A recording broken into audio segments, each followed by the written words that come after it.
I've got a really odd problem here and I'm looking for some theories.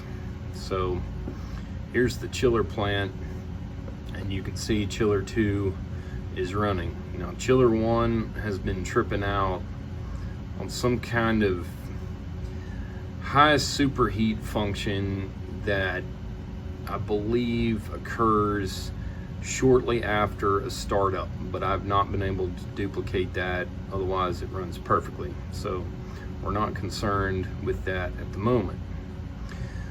But what I'm going to do, and it's going to be really loud in this chiller room, so I'm not even sure you can hear me.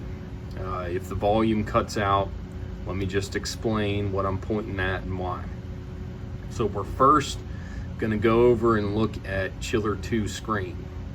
And I'm going to show you the values and how it's running.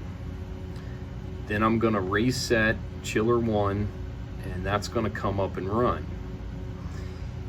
Now initially this chiller's running pretty good with decent numbers. I'm not saying everything's perfect, but you know, good enough. Now chiller 1 is going to come on and it's going to run the same kind of numbers, you know, looking good. But when it runs, you're going to see chiller 2 lose control. Discharge superheat through the roof, subcoolant drops out, and all of that takes place only after chiller 1 has been running for maybe 15-20 minutes.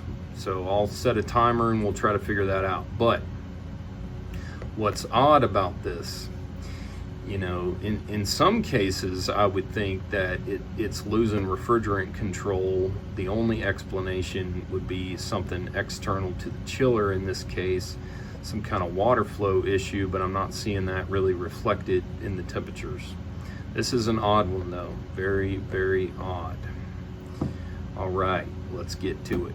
All right, here's chiller 2, and you can see my superheat, subcoolant, discharge temp, all looks really decent. There's all the numbers.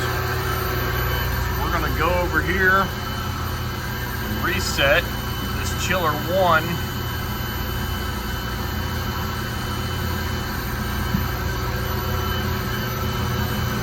Tripping out.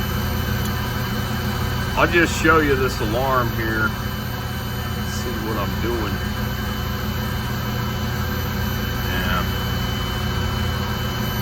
Alright, so we're going to go down in here, press enter, clear that out.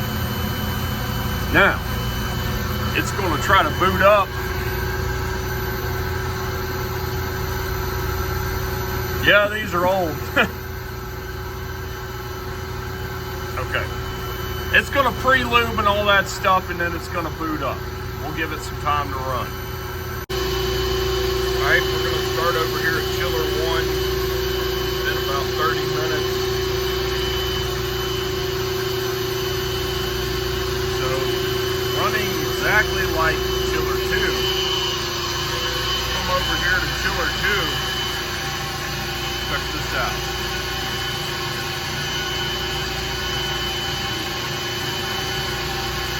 Yeah.